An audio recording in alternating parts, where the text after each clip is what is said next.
বিনা ঘোষণায় বাঁধ খুলে দিয়ে এভাবে বারবার বাংলাদেশকে পানিতে ডোবানো ভারত এবার গভীর চিন্তায় পড়েছে।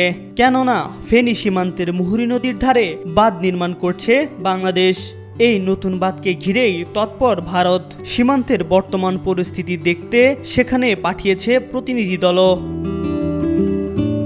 সোমবার এক প্রতিবেদনে ভারতীয় সংবাদ মাধ্যম এনডিটিভি জানিয়েছে, বাঁধ নিয়ে উদ্বেগের মধ্যে রয়েছে ভারত।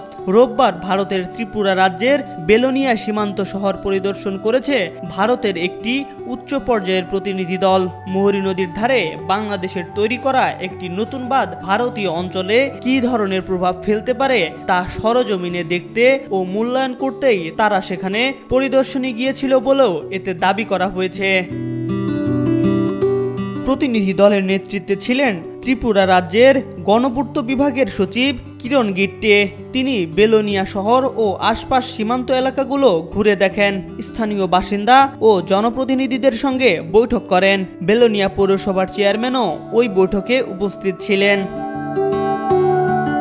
পরিদর্শনের পর কিরণ গিট্টে জানান, দক্ষিণ ত্রিপুরার সদর বেলোনিয়া ও আশেপাশের গ্রামগুলোকে সুরক্ষা দিতে ভারত সরকার নিজেও বাঁধ নির্মাণ এবং অন্যান্য প্রতিরক্ষামূলক ব্যবস্থা গ্রহণ করেছে। তিনি বলেন, চলতি বছরের জুন মাসের মধ্যেই মেরামত ও নির্মাণের সব কাজ শেষ হবে। কাজ চলবে 24 ঘন্টা ধরে। তিনি আরও জানান, দক্ষিণ ত্রিপুরা জেলার কাজের পরিমাণ অনেক বেশি হওয়ায় অতিরিক্ত 5 জন প্রকৌশলীও সেখানে নিয়োগ দেওয়া হবে।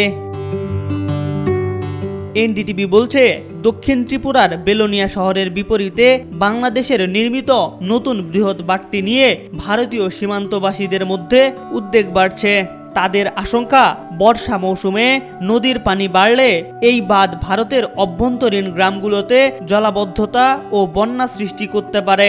অর্থাৎ ভারতের পানিতে ডুববে ভারতীয়রাই। এর আগে 2024 সালের আগস্টে রাতের আধারে বাঁধ খুলে দিয়েছিল ভারত, আর তাতে ফেনী নোয়াখালী অঞ্চলে স্মরণকালের সবচেয়ে ভয়াবহ বন্যা দেখা দিয়েছিল। কিন্তু কেন বিনা নোটিশে বাঁধ খুলে দিয়েছিল সে প্রশ্নের উত্তর দেয়নি মোদী সরকার। তাই বাংলাদেশ নিজেদের সুরক্ষা নিজেরাই করছে। MR আকাশ, আজকাল।